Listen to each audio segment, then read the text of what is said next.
ఉమ్మడి నల్గొండ జిల్లా వ్యాప్తంగా చేనేత సహకార సంఘంలో వస్త్ర నిల్వలు పేరుకుపోయాయి.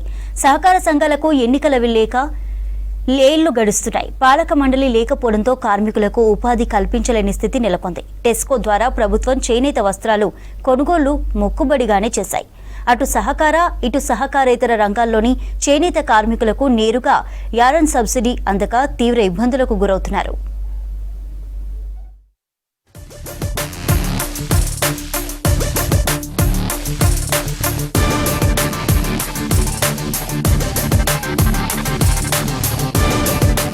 ఉమ్మడి నల్గొండ జిల్లా మార్కెట్లో చేనేత వస్త్ర ఉత్పత్తులు పేరుకుపోవడంతో విక్రయాలు లేక ఇబ్బంది పడుతున్నారు చేనేత కార్మికులు.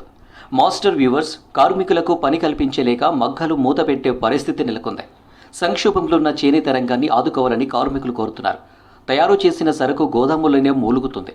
చేనేత పరిశ్రమకు ప్రభుత్వం తగినంత రాయితీలు ఇవ్వకపోవడం, బహిరంగ మార్కెట్లోని ఉత్పత్తులకు గిరాకీ లేకపోవడంతో ఇప్పటికే ఉమ్మడి నల్గొండ జిల్లాలోని పలు చేనేత సహకార సంఘాల్లో వస్త్రాలు ఉత్పత్తి చేసే మాస్టర్ వ్యూవర్స్ చేనేత ఉత్పత్తిదారుల వద్ద 30 కోట్లకు పైగా సరుకు గోదాముల్లో ఉంది.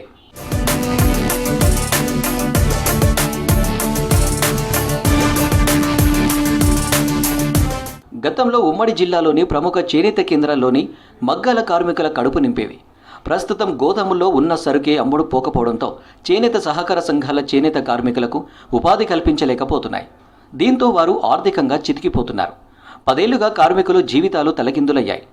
బహిరంగ మార్కెట్లో చేనేత ఉత్పత్తులకు మునుపటి డిమాండ్ లేకపోవడం, సరుకు నిల్వలు కోట్లలో సంఘాల్లోనే నిల్వ ఉండిపోవడంతో మగ్గాలు మూలన పడ్డాయి అంటున్నారు చేనేత కార్మికులు.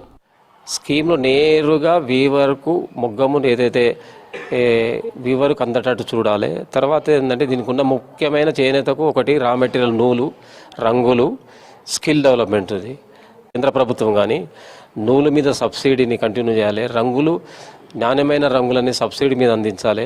చేనేత కార్మికునికి స్కిల్ డెవలప్మెంట్ గురించి ట్రైనింగ్ ఇచ్చి అప్గ్రేడ్ స్కిల్ డెవలప్మెంట్ చేయాలి. యారన్ మీద నాణ్యమైన యారను సబ్సిడీ మీద సప్లై చేస్తే వాళ్ళకు స్కిల్ డెవలప్మెంట్ అయ్యి చేనేత కార్మికుడు కొత్త డిజైన్లు చేయడం వల్ల మార్కెటింగ్ పెరిగి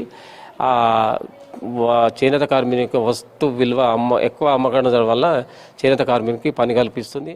ఉమ్మడి ఆంధ్రప్రదేశ్లో ఆప్కో ఉన్నప్పుడు ప్రతి 3 నెలలకోసారి కొనుగోలు జరిగేవి. కేవలం సహకార సంఘాల్లోనే ప్రొక్యూర్మెంట్ ఇచ్చేవారు. క్యాష్ క్రెడిట్పై సంఘాలు బ్యాంకుల్లో రుణాలు తీసుకుని కార్మికులకు పని కల్పిస్తూ వస్త్ర ఉత్పత్తులను ఆప్కోకు అమ్మేది. వారు ప్రతి 6 నెలలకోసారి కొనుగోలు చేసిన వస్త్రాలకు డబ్బులు చెల్లించేవారు. ఆర్డర్ ఇచ్చి మళ్లీ ప్రొక్యూర్మెంట్ కల్పించేది.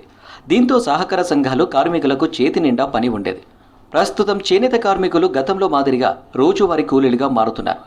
పవర్లూమ్ పరిశ్రమకు రాయితీలు కల్పిస్తూ వారి జీవనోపాధికి తోడ్పాటు అందిస్తున్న సర్కారు హ్యాండ్లూమ్ కార్మికులకు రావాల్సిన రాయితీలు ఇవ్వలేదని నేతన్నల్లో ఆవేదన వ్యక్తమవుతుంది. టెస్కోని ఖరీదు చేసి ఈ చేనేత కార్మికులను ఆదుకునే ప్రభుత్వము తొందరగా నిర్ణయం తీసుకోవాల్సిందిగా చేనేత కార్మికులను ఆదుకోవాల్సిందిగా కోరుతున్నాను. అదేవిధంగా ఇంకొక ఏంటంటే ఈ యారన్ సబ్సిడీ ఒకటి ఇచ్చేది, యారన్ సబ్సిడీ వస్తలేదు. ఈ త్రిపుడు పండుగ ఒకటి ఈ ప్రభుత్వం వచ్చినాక కూడా త్రిపుడు పండుగ కూడా జమ అవుతలేదు. ఈ గతంలో ఈ మధ్యకాలంలో కూడా కమిషన్ కలవడం జరిగింది, చేనేత మంత్రిని కలవడం కూడా జరిగింది. వినతి పత్రాలు ఇవ్వడమే జరుగుతుంది కానీ కాలయాపన జరుగుతుంది కానీ చేనేత వస్త్రాలను ఖరీదులో జాప్యం జరుగుతుంది. కాబట్టి తొందరగా చేనేత సహకార సంఘంలో పేరుకుపోయినటువంటి సరుకు మొత్తము టెస్కో ద్వారా ఖరీదు చేయాల్సిన ప్రభుత్వాన్ని కోరుతున్నాం. 10 ఏళ్ల క్రితం బీఆర్ఎస్ ప్రభుత్వం టెస్కోను ఏర్పాటు చేసింది. ప్రొక్యూర్మెంట్ ఇచ్చి సంఘాలకు ఆర్డర్ ఇచ్చినట్లు నామమాత్రంగా వ్యవహరించేది. 7 ఏళ్ల క్రితం ఉమ్మడి జిల్లా వ్యాప్తంగా 7,917 మగ్గాలకు అధికారులు జియో ట్యాగింగ్ చేశారు.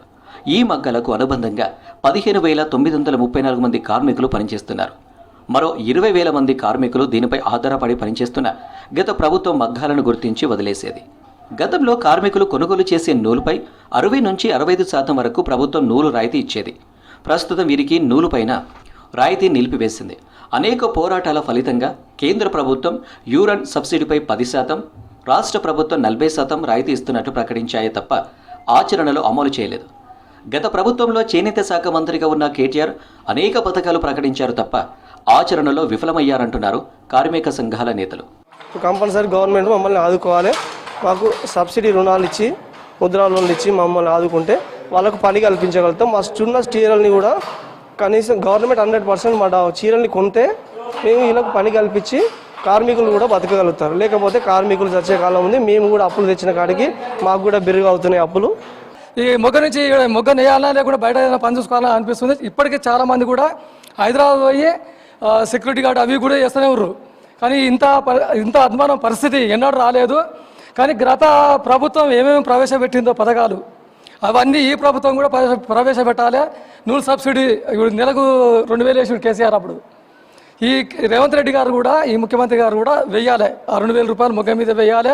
తర్వాత థ్రిఫ్ట్ ఫండ్ పథకం కూడా కొనసాగించాలి. సమస్యలను రాష్ట్ర ప్రభుత్వానికి నివేదించేందుకు పలు చేనేత సంఘాల నేతలు మంత్రి తుమ్మల నాగేశ్వరరావును కలిసి తమ గోడును వెళ్లబోసుకున్నారు. ముఖ్యమంత్రి రేవంత్ రెడ్డికి కూడా చేనేత సమస్యలను వివరించారు. నేతన్న భరోసా పథకాన్ని పకడ్బందీగా అమలు చేస్తే తప్ప తమ బతుకులు మారవంటున్నారు చేనేత కార్మికులు.